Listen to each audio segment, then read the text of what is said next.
At one point, we were the fastest company in American history to reach about $1 billion valuation. We raised just under $3.5 billion over our time. At our peak, we had about a relative valuation of around $7 to $9 billion. I typed in how do you buy an Amazon business? Wasn't really anything came back on the Google search. We expected to maybe pick up, let's say 10 to 20 brands over a 3 or 4 year period. And it turned out to be the exact opposite. And I went to Carlos and I was like, you smell this? That's the smell of gold right there. Towards the end, you guys were doing 3-4 acquisitions a month, something like that. Did it just get crazy? We had a couple times where that would happen in a week. Danny, our president, calls me and he's like, we have a big mistake. We had a sample exercise that our brand management team was doing, and it accidentally got entered in, and our supply chain pressed yes the button, and we over-ordered hundreds of millions of dollars in product. You got to be pretty good to make a $450 million mistake. All right, welcome to the Operators Podcast. We've got a great episode for you today. It is brought to you, as always, by our great sponsors, Fulfill, Northbeam, Postscript, Richpanel, and Saras. Let's get after it.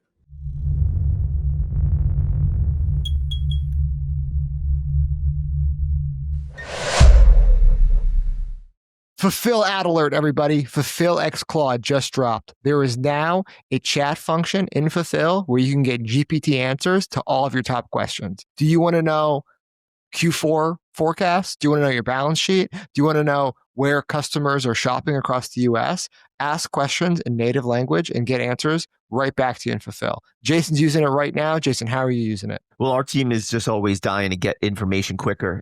We have so much of our business that's run on Fulfill. So instead of having to dig through stuff, dig through spreadsheets, et cetera, just to be able to have things built on the fly really fast. I'm all about speed of execution and communication, and this is just going to help speed everything up for us. I'm really stoked about it. Sharoon, the CEO of Fulfill, sent me an email and he's like, hey, here is your Q4 day-by-day order projections, and here's the best bundles you should have on your website.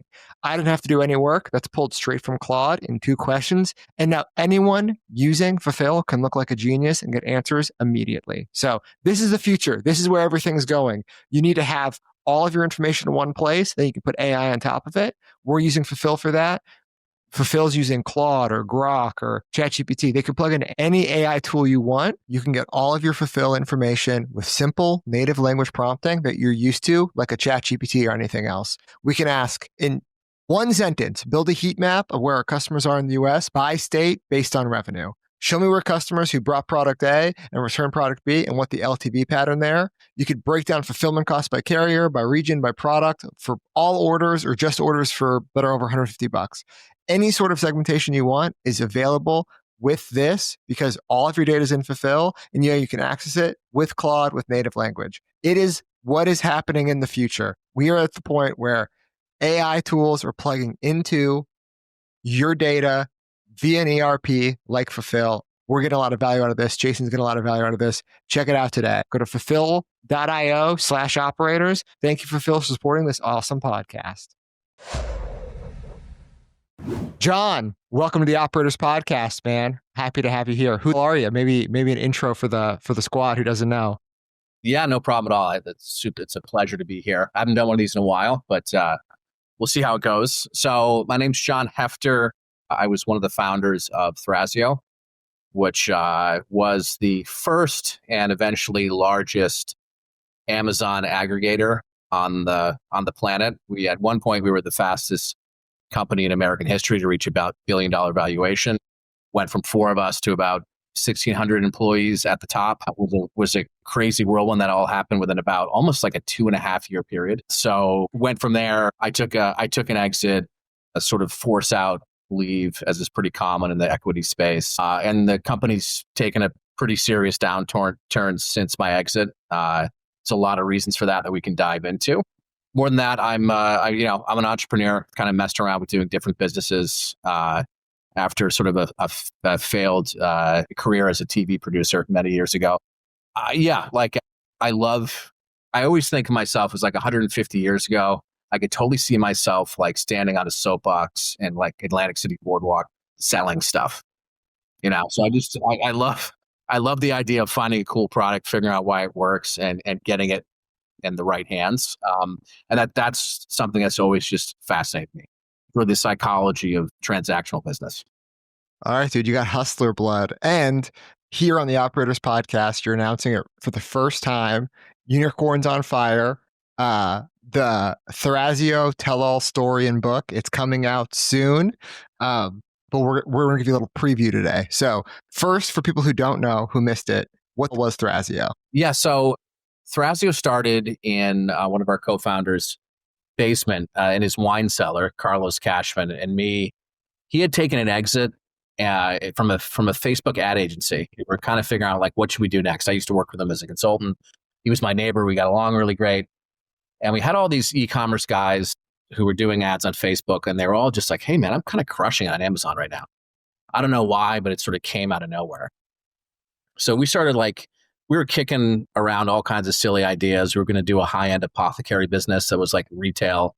We wanted to do like a ski goggle company, just buying stuff off of Alibaba. We were just sort of like playing around, like, what's the next thing? And then we kind of came to conclusions like, well, what are we doing building when we have the capability to raise some money and buy, right? And then what should we buy? And then Josh came into the picture, who was one of the other co-founders. It's amazing financial brain. Just one of those like 150 to 170 IQ types, business background, had done a lot of exits himself. And he said, like, we should do a roll up. Like, what are we thinking? And let's figure out where to do that. And I literally, December, maybe 2016, I typed in like, how do you buy an Amazon business? And it wasn't really anything came back on the Google search. So literally just started reaching out to sellers and just collecting information. We figured out pretty quickly after talking to some of the sellers and talking to some business transactional groups that like there was no market for this.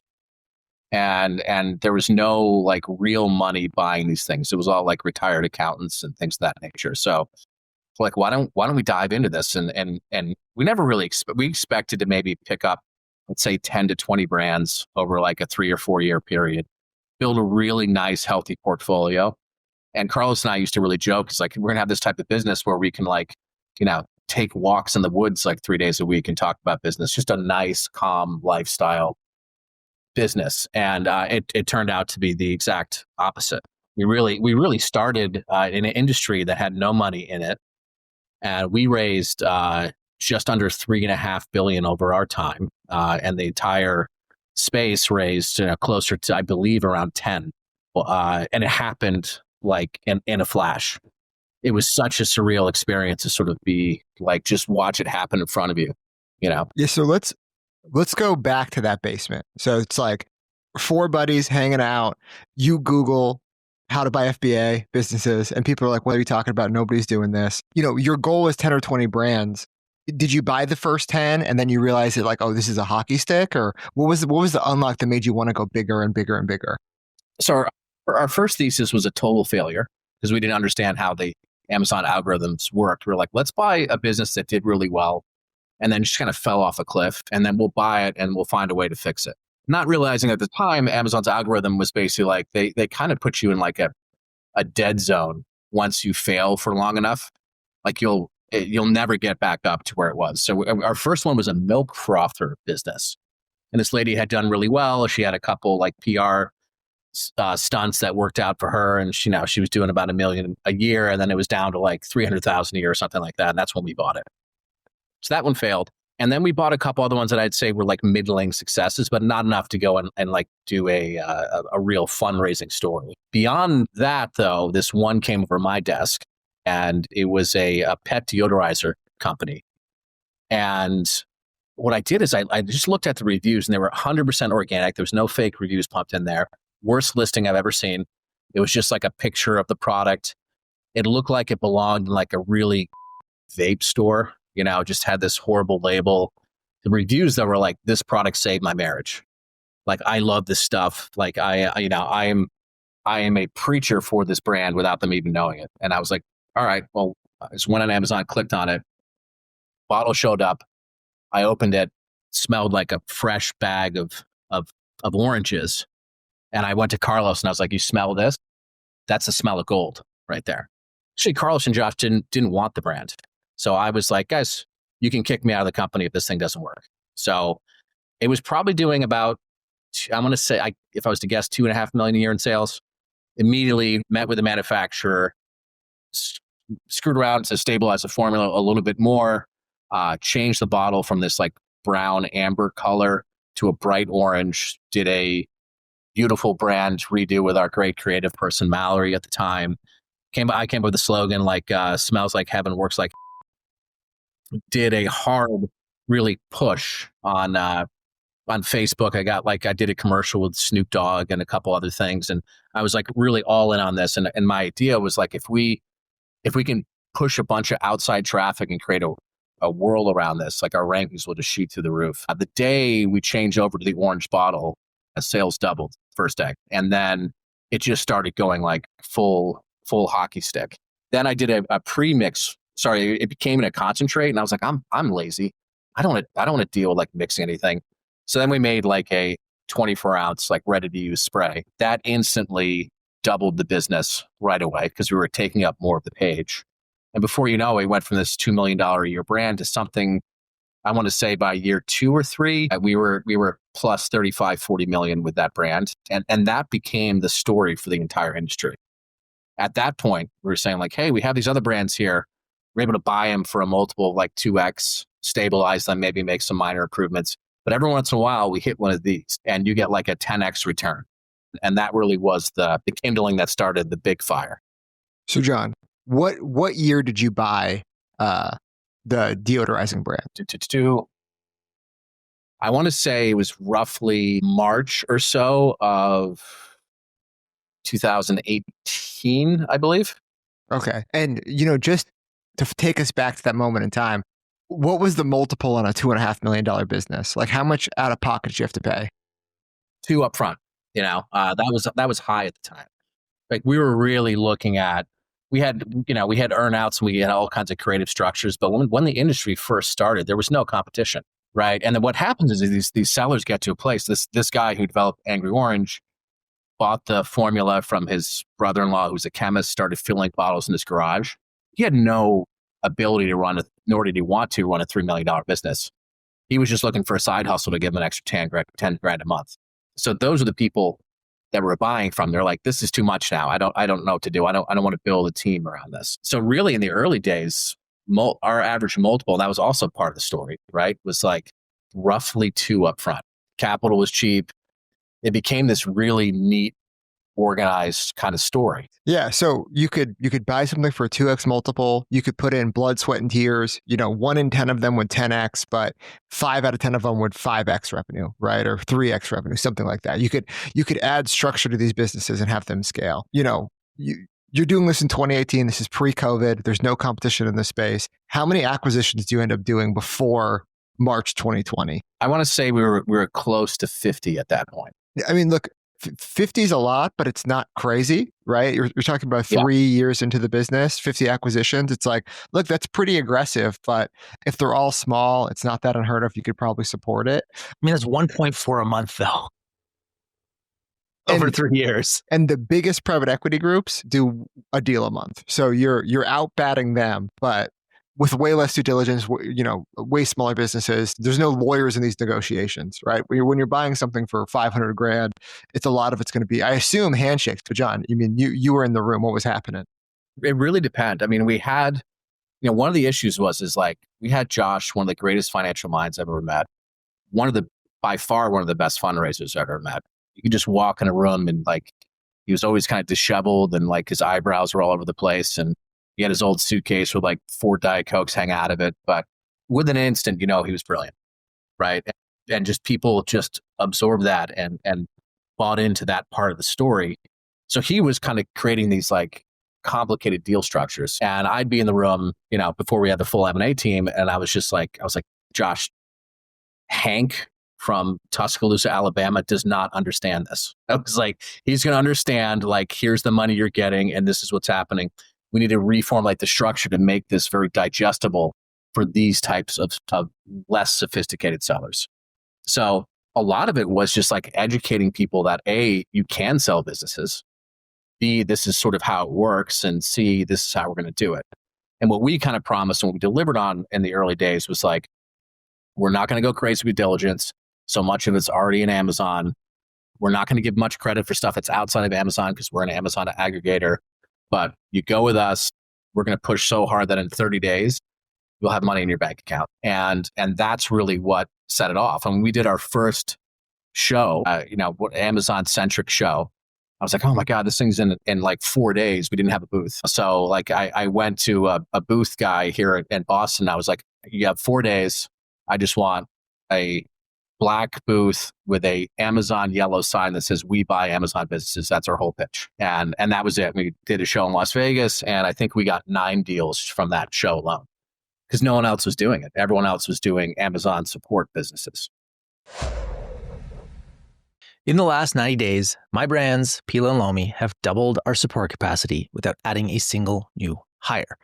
And that is because we moved to Richpanel. Our CSATs are at an all-time high. I think we're in the 90s now. 50% of our tickets are fully automated, which means the team can basically handle 2 times the volume without burning out or adding more people.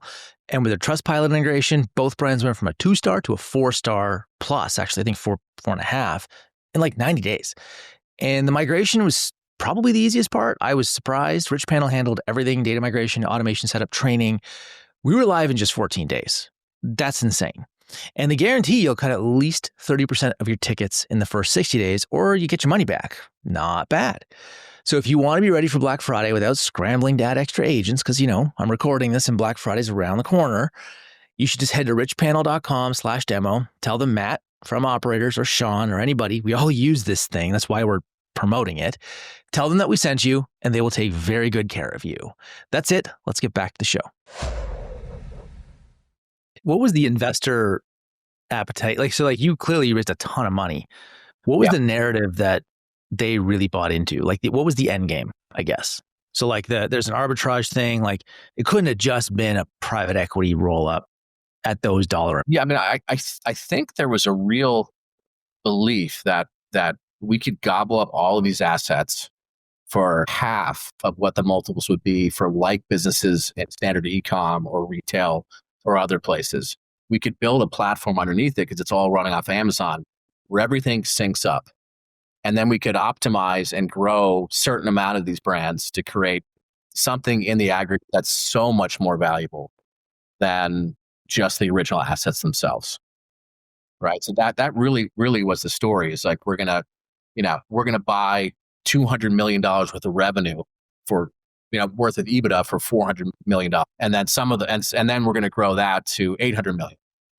And wow, what will your investment look like if we go out and do all of those things? I mean, it really was as simple of a story as that.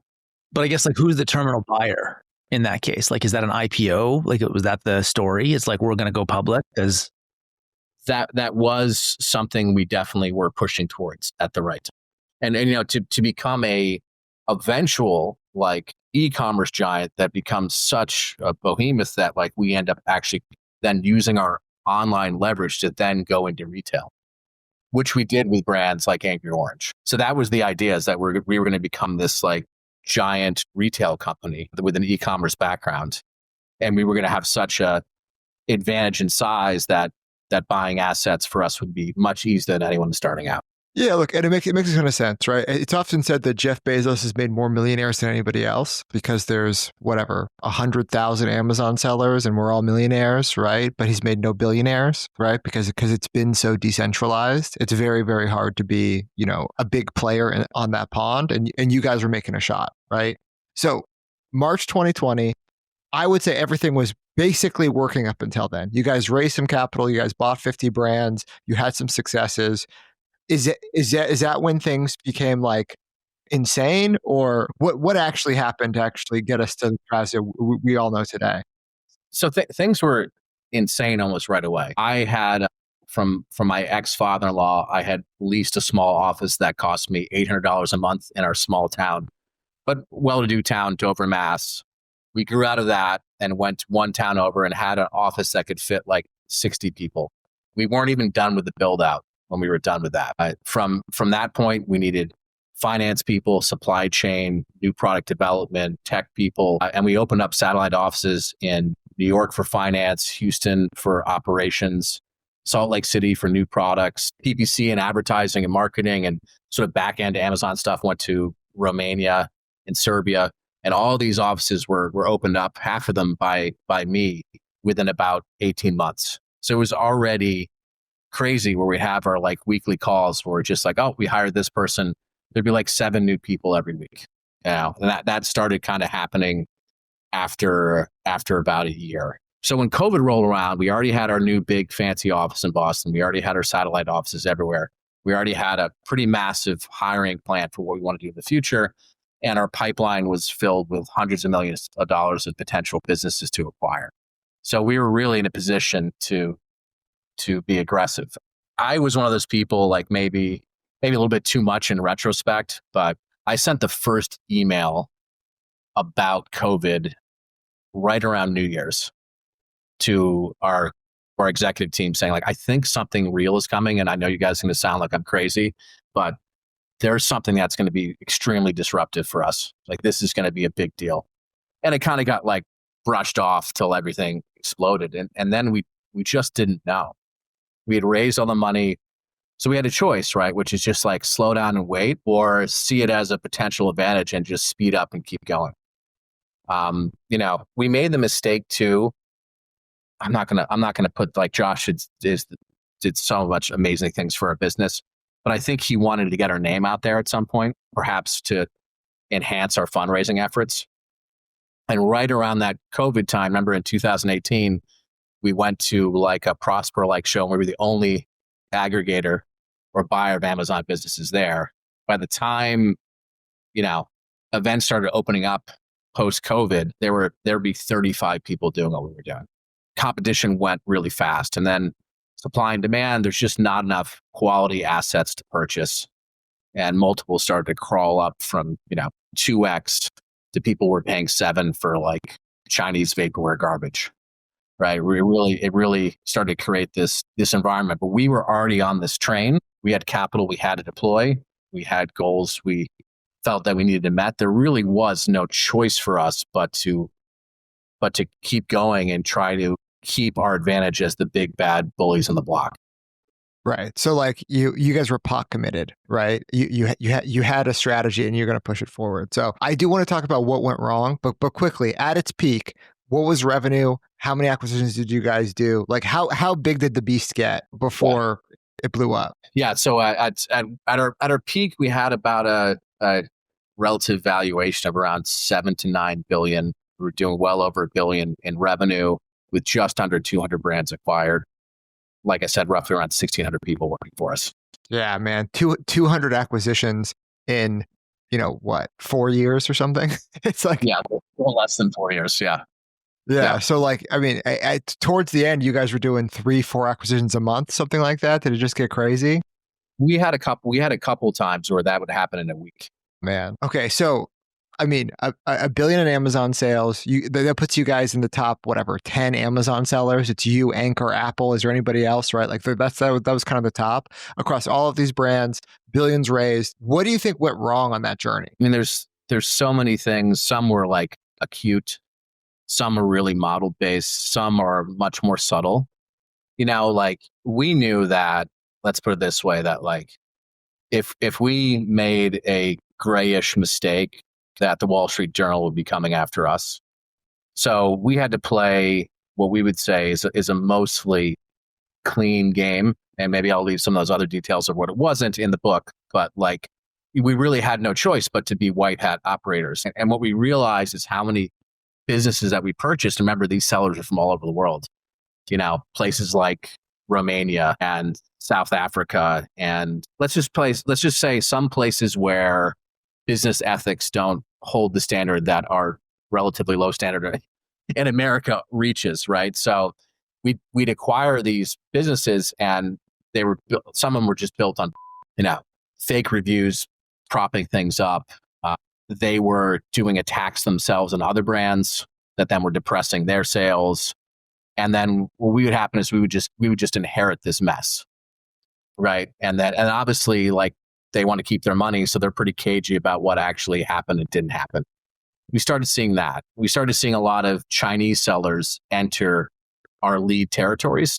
One of our most successful brands was just a pillow company, but we were the number one seller in pillows on Amazon. So that one ASIN was doing like 37 million a year in sales. But we constantly were getting attacked by really creative stuff too. I thought it was kind of brilliant in some ways, right? Like there'd be a Chinese seller who would upvote like 700 reviews in 2 days, and it'd be a picture of our pillow with like a spider caught in the packaging. That was just a fake spider that they put in the bag, doing all these things to when COVID broke out, like there's, and I don't know if you guys know this, but there's a whole team within Amazon that is basically like a CIA for Amazon, right? They're aware of all the bad things that happen out there in the world. But why they are aware of it is because I'll give you an example. You got someone with high level access in India working for Amazon for 21,000 a year. And a Chinese seller somehow gets that Indian person and says, I'll give you $100,000 to mess with this listing for 2 days. What's going to happen? Yeah, right? Yeah, totally.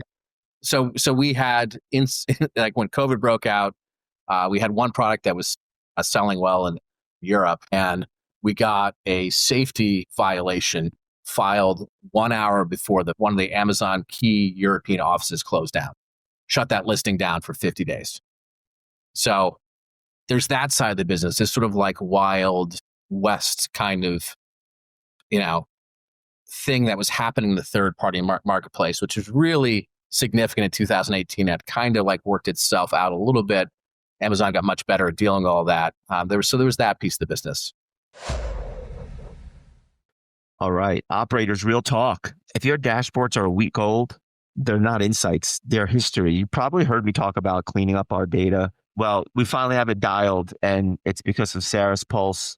We have a data foundation we can fully trust. Pulse connects us to over 200 sources. We've got to connect it to so many sources: Shopify, Amazon, TikTok, Fulfill, NetSuite. Every dashboard is complete, accurate, and exhaustive. My team is in the dashboards all the time. No gaps, no mismatched numbers, no manually assembling spreadsheets. We must have killed 12 spreadsheets and combined them into one dashboard. And our daily growth dashboards are integral to the growth team, showing the true CAC by channel, by country. Our executive dashboard ties revenue to contribution margin down to the SKU level. And more importantly, like, we get this fast, and these are actuals, not estimates. And in today's environment, every percentage point in margin with tariffs and costs of marketing costs going up, every percentage point matters, right? And for us, it's all automated, so the team can focus on doing what they do best,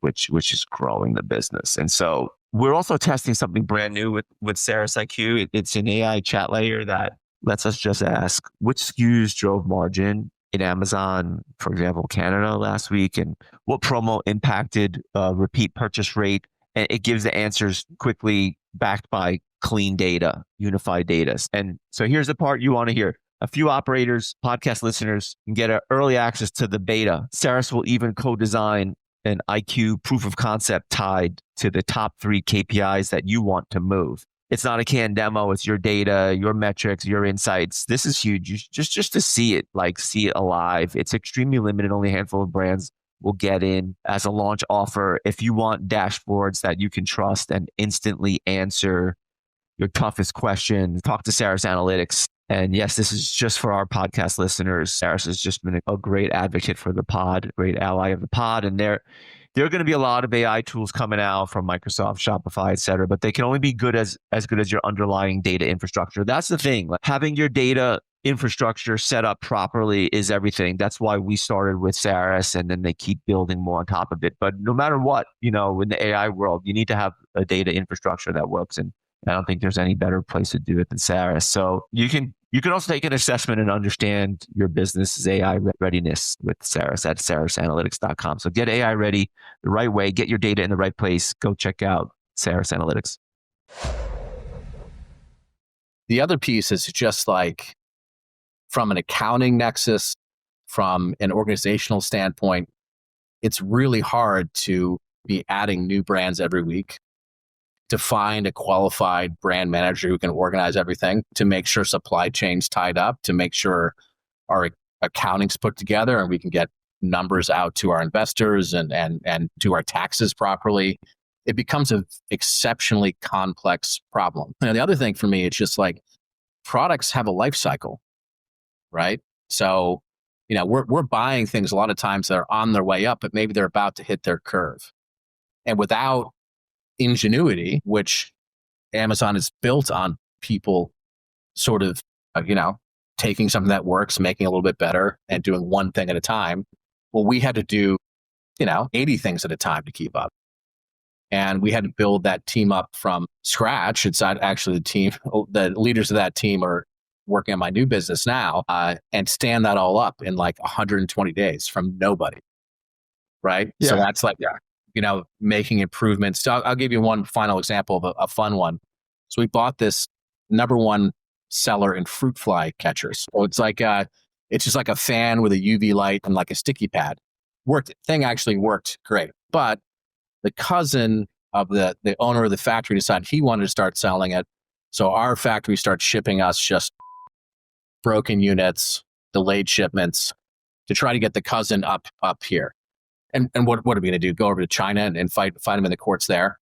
So then they had some of the patents in China. So we had to quickly work around those patents, make an improvement to the product, and then go and do some work to have a new variation on our listing to then save that product that was doing, I would say $6 million a year at the time. It was either going to be zero or we were going to save it and do $9 million.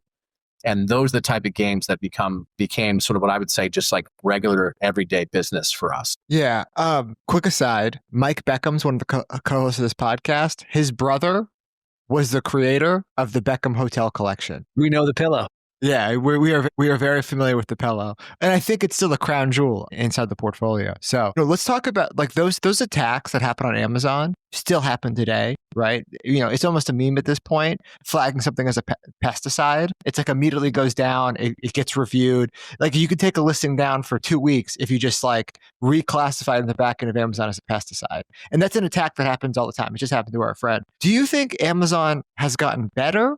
Or do you think it's a never ending problem that like, or do they just not care? Yeah. I would love you're close to them. I'm sure they do care, but like what's happening internally? Well, I would say that I've never been close to them. I've been a person or two away to being close. I actually think they do care. I do believe that they really want real high quality products that people like because they want people to keep on buying off of Amazon. But just like everything in life, like if bribes are possible in India, then they'll always be possible, right? And then just like everything else in life, like when people try to escape prisons, you make an improvement, then there's another way. There's always another way. So I think it's something you'll chase and you'll never quite fully solve. But my belief is that they do want to solve it the best they can. My sort of more controversial belief is that sometimes I think they want to see how things work and they'll let things go so they can really solve it later. Totally. It's like, same thing with like drug dealing. It's like, cops don't arrest every person with a bag on the street. Like they're trying to figure out how it gets in the country and whatever else. And there's big sting operations. On Amazon caring, but before we get off this point, they also don't want too many large sellers, right? Because the more large sellers there are, the more leverage those people have. They love that there's 10,000 people knife fighting every day with zero profits, just trying to squeak out $1 not to go back to their job. That makes it the most competitive platform for Amazon, and that's always going to be their interest. At least that's the way I see it. They don't want you to have $10 billion in sales on Amazon because then you could pull those products, and that's bad for Amazon. Amazon's done a great job making us 1,000 little countries. I mean, they had that problem with Nike and Apple years ago. Right. Totally. Where those two brands pulled off Amazon. They were threatening. It was all about like brand association. Yeah, totally. John, I gotta and I don't know if you can actually answer this cleanly, but in your sort of like in hindsight, right? Was the problem with Thrasio, do you think it was model based or do you think it was execution based? Or difficulty of execution. So is the model fundamentally flawed? And did you just not see it at the beginning? Like, hey, this works at this scale, but maybe it doesn't at this scale. Or maybe it's at this scale and speed. Like what's your gut My good sense is, and just, like after my non-compete expired, I helped another Swedish aggregator. I really just Yeah. wanted to work in Sweden. So that was that was my motivation for the job. But like I really started to see the model problem in the state of business conditions that existed during that time. Right. Okay. Like when assets that should be valued at, like, if we were able to go on through time and buy things roughly at a 2x, I think you have a healthy model. If once we get into better business operational savings when it comes to technology and things of that nature, I think the model could be successful again. However, when you had a position where we're trying to build our own tech to make this stuff work, you're absorbing sometimes 3 businesses a week. That creates a just incredibly complicated mess on every single level. You're doing everything manually while, again, trying to build your own tech to support things. It becomes an exceptionally complicated problem, even with the Amazon platform that makes things simple undergirding the entire thing. I think that's really it. And the other thing too, it's just like you talked about a 1,000 people in a knife fight in any given category. That makes it really hard to grow your business, right? Like, again, you acquire these assets, they're in some part of their like product life cycle. If you don't get the launching part right and the investment in new products and improvements to your current listings, it makes for a real challenge. And there's a reason why no one's at scale has really done it successfully yet, because all the pieces aren't in place to do that. I think there might be a time, like, we're obviously well past the gold rush. Multiples went through the roof. Now they're back on the toilet where technology makes sense. I also think from one of the core fundamental mistakes we went for us with growing too fast, not because we couldn't handle the input, because we were making business choices as far as the brands we were acquiring that I probably would have said no to those, in a different time. Like I'm just giving you, like, we're selling like the number one selling lemon squeezer. I don't know. Right. There's plenty of people in China who be happily make 30 cents a unit selling that to undercut us. And there'll be 5 engineers across the world designing a better lemon squeezer. They'll be on next year. And you just start this like slow descent down. When you don't have a set of brands that have brand equity, Sean, maybe like Ridge has, or I can make an argument for Ridge has, it's really hard to keep your place at the top. Right. And nobody's spending ad dollars to try to sell more lemon squeezers. Like, there's no demand is constant and stagnant, right? Like, there's no events happening in the world being like, oh, I got to go refresh my lemon squeezer. Nobody's thinking that, right? Yeah. So look, I agree that, like, at some point the model could work, right? Other people have bought businesses and aggregated them, and you buy them for less and then you sell them for more. That's a great business model. That's private equity's entire existence. Yeah. And Amazon shouldn't be a special beast where it doesn't work. But we just saw such a rapid influx of capital to buy, very much bubbly assets, right? Like, e-commerce was so hot in 2021, and by 2022 it was dead. All right, operators, quick break. This episode is brought to you by Northbeam, the marketing attribution platform that we use every day. Now, we all know there's a ton of attribution solutions out there, but I want to talk about what makes Northbeam different and why everyone across the operators trusts their data.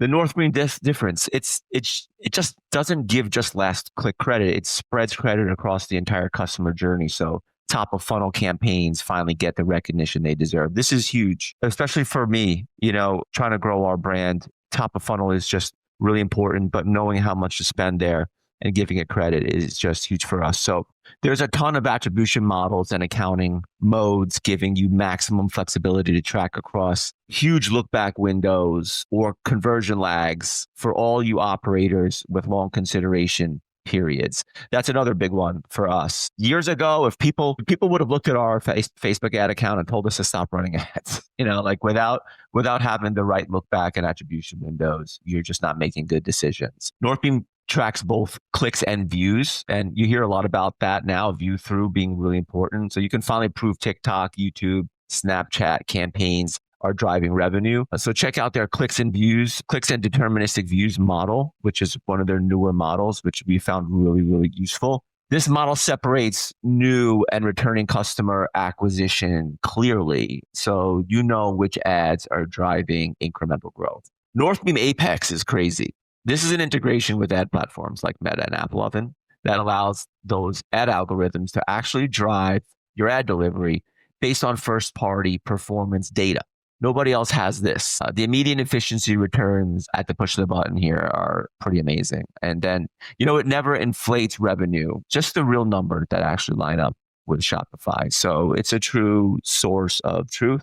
That's a Northbeam difference, just the real numbers that actually line up with Shopify and an analytical rigor in the platform that I personally trust and have trusted since like 2020. Look, I don't like paying for SaaS. The people on the pod don't like paying for SaaS solutions, especially Sean loves to talk about it, unless they make us money. And clearly Northbeam has paid for itself over and over, and we'd be flying blind without it. So, everyone uses Northbeam. Every big brand I know, every good brand I know uses Northbeam. Manscaped, Dollar Shave Club, AG1, Ridge, everyone in my chats. I trust Northbeam. They're one of the foundational platforms that we use here at HexCloud. And so if you're ready to cut through the noise, stop guessing, and actually see which ads are driving your business, book a demo at northbeam.io/demo and tell them the operators sent you.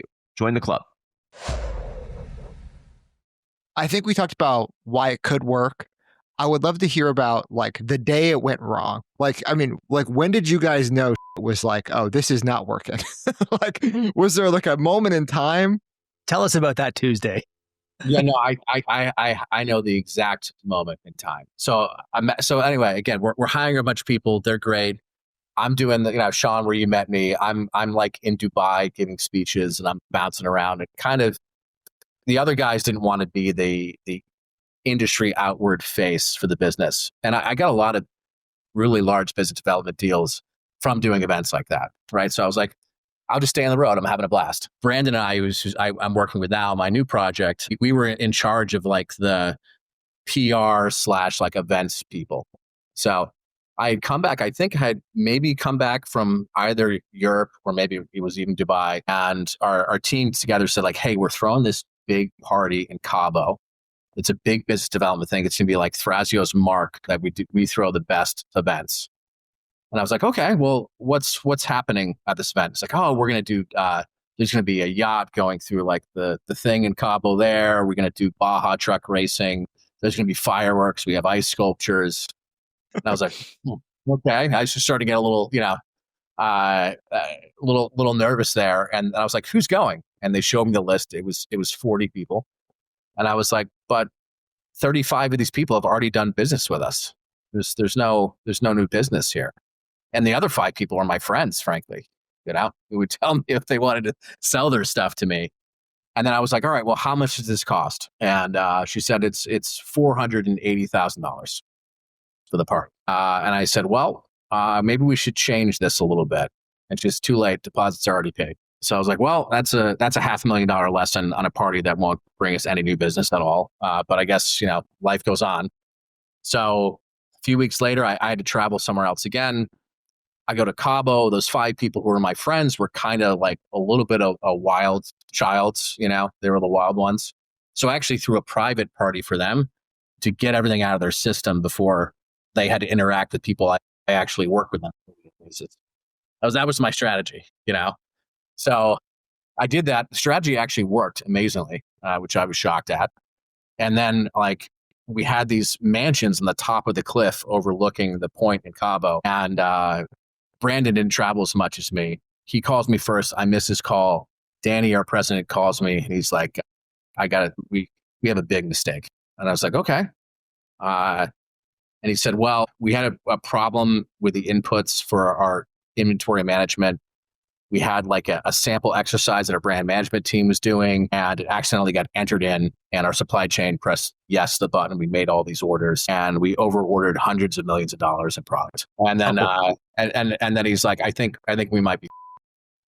And I'm sitting there literally about to go to the Baja trucks racing, the big Thrasio fireworks that night. The whole thing's just like what a sham I started to feel. And I was already getting that sort of imposter syndrome. Like, I don't belong here. This is ridiculous part of my journey. My life's falling apart. Like, what's happening to me as a person? And then to have this news kind of come in at that moment, it was almost sort of like poetic in a way. And I like to sort of deflect things with humor. So I told Danny, I was like, well, you know what? You got to be pretty good to make a $450 million mistake, Only thing I could think of at the time. But it had gotten to the point where, I'll give you an example. Like, let's say we were a top umbrella seller, like number 3 or something like that. You sell 90% black and there's 2% pink. Well, they were ordering 10,000 black units and 10,000 pink units, right? That's the sort of stuff that was happening because of this sort of like kind of almost innocent administrative error, right? And the speed at which we were growing, which is like, it becomes a monster unto itself. You can't put things in place properly in checks and balances when you're building the airplane as you're flying it. So for me, that was the moment where I knew, like, we were in a bad way. Speed is a big problem when you've got to deal in the world of moving physical things around. I think it's actually one of the things that we get, like, all business categories likes to take this idea of speed from Silicon Valley, from tech, but it doesn't actually apply to every other category, because when you're dealing in the land of software, you screw up, you just roll out a fix. It's instant, right? Or worst case, like, you're massively scaled at infrastructure, it takes 24 hours. When you buy 20,000 too many umbrellas, like, they show up, there's no like rollback button. I just think that speed is the lesson here. Like, too many people try to go extremely fast in consumer, and it's hard to stand up systems that have all of the like guardrails in place and processes in place for that level of scale. Like, there's a reason, I mean, we say it all the time on the show, like, there's a reason why all the multi-billion-dollar brands or consumer companies are old. Yeah, dude. I mean, it's speed, it's debt, and inventory kills everybody, right? Yeah. So how long did that inventory bug take to surface? Right? Was it like 3 months? Someone was just like, or was it one big order someone just across the whole portfolio? It was, I want to say now, I'm not in supply chain, so I wasn't there for every detail. I believe it was either a like pre or post Chinese New Year massive order for, like, because we always had issues stocking out. Right. So we wanted to reduce stock outs, and that was the exercise. But something happened in the mix of communication, and it went across almost every brand, right? And then we had other things that were happening where, like, basically you give these brand managers, you give them their own portfolio, and you're supposed to look out for the greater good of the company. But at the end of the day, your job's relying on your, like, vacuum brand. So you want to keep sales up. So let's say you do a bunch of lightning deals just to keep that rank up and to keep the numbers kind of moving this way, not realizing that the lightning deals were causing other sellers to buy our vacuums and then relist them to take away the buy box. And then our brand manager, not aware of this, would then buy that vacuum back and then resell it, right? Like, there's just things like that. Like, because again, you're talking about, like, there was 4 of us sitting in an office that's about the size of the one I'm sitting here right now. And then 2.5 years later, there's 1,600 people across 10 offices across the world. And there's 200 new companies that you didn't have before, and now you have. Like, things are going to go wrong, Okay, so we explained why it was a good model. We explained kind of what went wrong. I would love to hear, I got maybe 3 points left, like the future of Amazon and FBA and what Thrasio is doing now. So, like, maybe what does Thrasio look like in its current form? Is it still going around? I believe it has some portfolio brands. Like, are you involved at all, or you just walked away completely? No, I knew that things were changing. This was actually before the inventory mishap. When I show up to the executive retreat, and I'm the only person left in a t-shirt, I was like, oh boy, things are changing around here. PE's big hand started to reach in, and then we get one of those sort of, like, nightmare consultant groups to come in to try to fix things with zero e-commerce experience. And so I'm out. So this is all speculative to me. I don't know, nor do I really spend a lot of time caring about it. It's sort of it's a distant memory that left me with a lot of great lessons and honestly changed my life too as well for the better. But I really think they don't know exactly what to do over there, and that's partially the reason why they've gone through bankruptcy a few times. I think the issue is that like they didn't know how to reduce the staff and still have things functionally run. They stepped away from the idea of this product lifecycle thing I keep on going back to, where you need new and better stuff in order to continue to grow, unless you have a Clorox bleach that everyone's just buying and that'll be steady and it'll do what it's going to do, right? And I think they've really struggled with all of those pieces. I'm sure there's been some amazingly talented people that have come in and out of there over the years to try to fix things, but I think it's a massively complicated problem. So, what are they going to do in the future? I don't know. I would imagine that there's a set of assets, probably Angry Orange being one of them, that they're going to find a way to try to keep those pieces, and we'll see what happens to the rest of the portfolio. Yeah, look, it'll be a very healthy exercise, right? We're going to bleed all of the fat off, sell it for pennies on the dollar, try to restructure the debt, go through bankruptcy a bunch of times, and have, instead of having 200 brands, going back to having 20 amazing brands, right? That actually get to 500 million in revenue, right? And that's an awesome portfolio. Do you blame the debt at all as being part of the problem? Because I mean, it was, you raised $3 billion. I heard half of it was debt. I mean, yeah, that's a big challenge to overcome. Yeah, no, certainly. I mean, the speed at which we had to execute everything and the pressure we were putting on ourselves based on what we raised became a real problem for us, without a doubt. Mm-hmm. And there's so many details in there. I don't have time to get into all of them on this podcast, but there are so many reasons why that became a real logistical challenge for us. I think it came down to, though, at the end of the day, just sort of like we're trying to keep up speed. So we're acquiring assets, and even our diligence is great, our decision-making process started to fail. And we purchased things we shouldn't have purchased that put further pressure on us. Then you have all these other mistakes and market conditions and crazy Amazon stuff that I've talked about. All of it sort of happening at the one time, and you get to where we ended up. Operators, Black Friday, Cyber Monday is coming up. Is your SMS list ready? If not, get on Postscript. They are helping us drive 14% more email signups through their better opt-ins. They're helping us get 6% more SMS subs every single day because they have perfected the art of pop-ups. You need to build your list. You have to nurture your list. You have to take care of your list.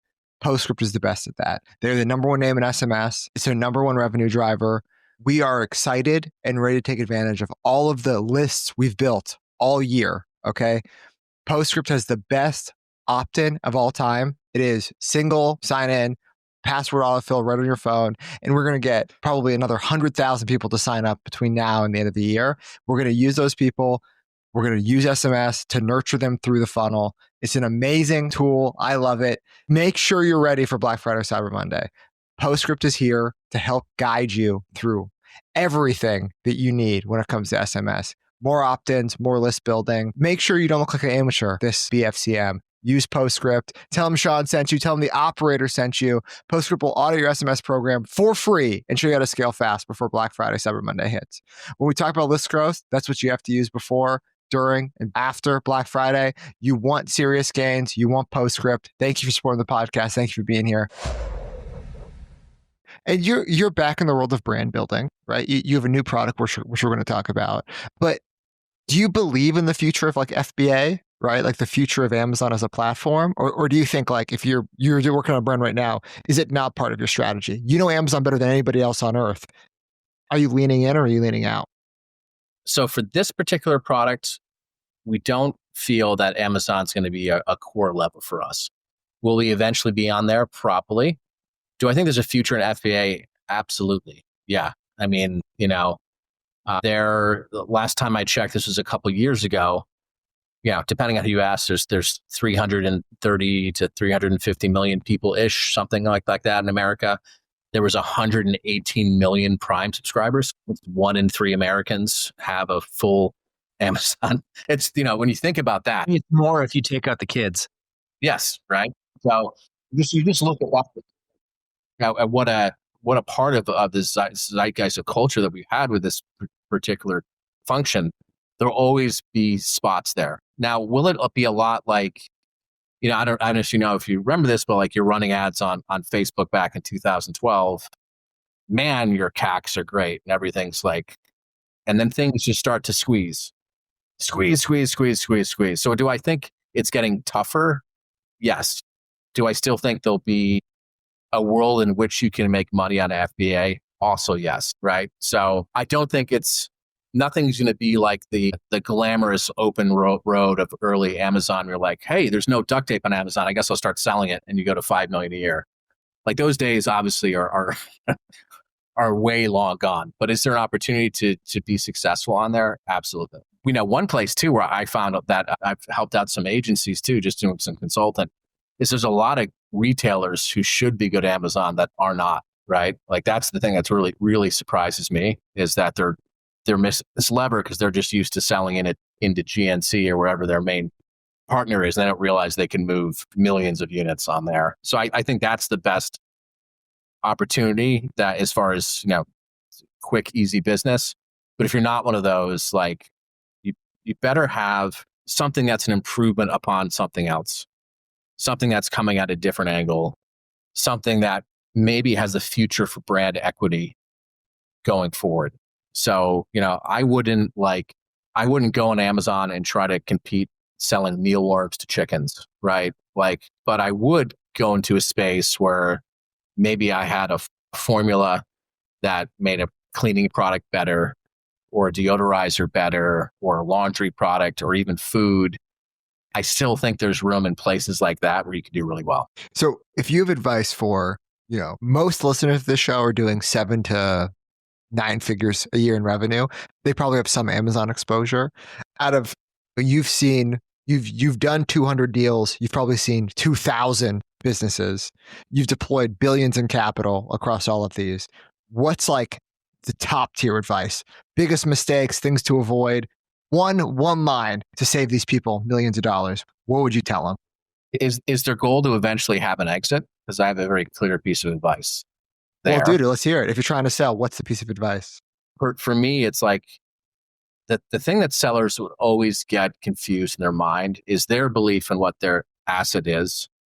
And as a buyer, all I'm looking at is the stability of the asset I'm acquiring and its virtually known future growth potential. That's it, right? So I don't want to necessarily see that this person's on 19 different channels and 15% of the revenue comes from 8 of those channels. That creates complexity, confusion, stuff I don't want.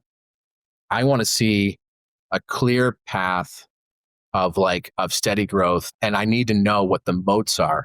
You need to be able to tell me in a minute the story as to why this thing is going to be successful going forward and what my competitive advantage is on any level, whether that's manufacturing, whether that's formulation, whether that's branding. And I'm going to quickly and easily understand if you had a couple pop shots with PR campaigns or successful ads that ran that no longer ran. I'm looking towards the future and the future only, and the past only matters for what I might pay you.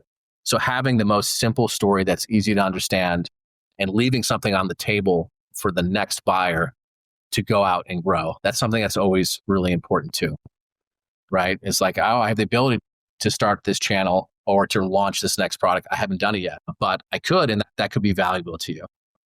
And maybe that launch would work or it wouldn't work, but that might be exciting enough for someone else to pay up for it. But it's just like having a confident and simple story that's backed up on paper. Those are the ones that go for twice the amount of ones that are just kind of a mess of stuff where there's no organized future for the brand.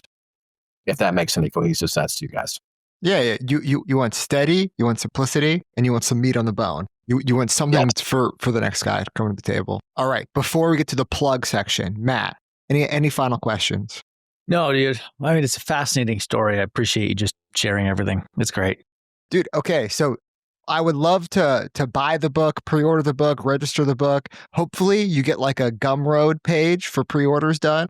Tell us more about what you're working on right now, man. Yeah. So I got, one of the great things about Thrasio is it exposed me to some exceptionally bright people, both in and outside of my business. And so I when I was done, like, honestly, it was a lot. And one of the things all of our executives had was this crazy hangover that's really hard to define. We're almost like punch drunk. Some of us still are. 2 years afterwards, we're like, there's nothing gives you the dopamine hit of what we were doing before. Nothing stimulates like your desire to improve. And you're just left in this sort of like malaise of like kind of like jello is the way I would describe it. And even if I was at my new business now and someone's like, oh, we made $5 million last week, I'd be like, okay.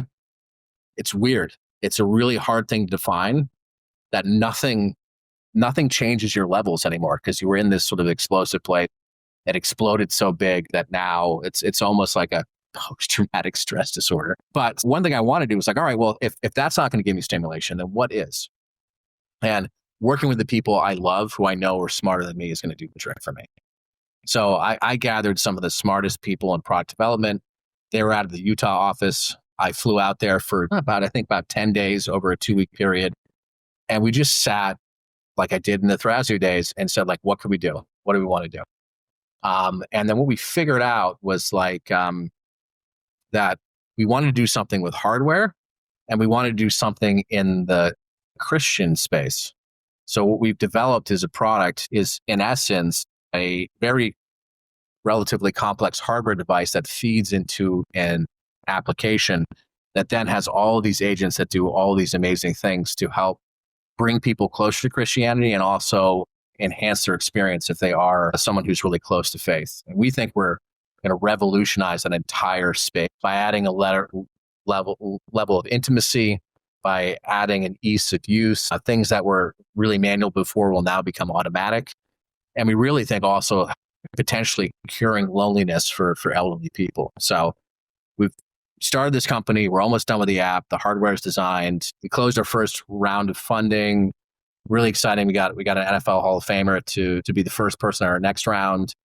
We're still starting that. If anyone's vaguely interested, they could reach out to me directly at johnheftermarketing@gmail.com and we can have a conversation. But we're really excited potentially for what this sort of like hardware to app technology with AI can do, because it's actually applicable to a lot of other things. We just felt that the Christian space was the right place to start and maybe a good place for me to, make up for some past errors just in case, So yeah, that's what I'm working on now. And it really is great when you have people that you're working with that you love as people, you trust, and you just know they're brilliant. It really does like change things. And this project, which I have a real belief in, and by the way, if it ever really takes off, like I'm out. I'm not going to go and deal with all that again. I'll be this first phase and let it fly away without me. I don't want to do that again. Right? Like I want to do things that are good for other people in the world, and I want to work with people that I love. And that's one thing this Thrasio experience has taught me, is just to reshift the framework of what I define as being successful. Beautiful, brother. Okay. So we have Christian AI hardware coming from John, his book, Unicorn on Fire, which is about the Thrasio story. You're in e-commerce. You know when you want to read it. I'm going to read it. I'm going to pre-order the book. It'd be really sick if our audience pre-ordered 1,000 books. Thousands of people listening right now. I would love for you guys to pre-order this. John, we appreciate you coming here. Anything else you want to say? No, this was what a great chat, guys. I really appreciate you having me on. And it was fun telling that story again around the campfire after. Yeah, look, and you have more stories to tell. So as soon as the AI Christian hardware thing launches, you'll come back on to plug it. Matt, anything else you want to say? No, I can't wait to see it. That was great, John. Appreciate it, man. Keep rocking in the free world. Doot. All right, thanks for making it all the way to the end of this episode. Wherever you are in the world, it is awesome to have you here. If you do not already subscribe to this show, that is my one ask, is please go to whatever platform you are watching or listening to this on. It could be YouTube, it could be Spotify, Apple, I don't care. Just go hit the subscribe button. Please pump our egos up. It helps. And before we go, one more thank you to the sponsors, Fulfill, Postscript, Northbeam, Saras, and Richpanel. Awesome guys running these companies. We all use them. These are our vendors. That's the only reason they're sponsors of the show. So thanks again to those people.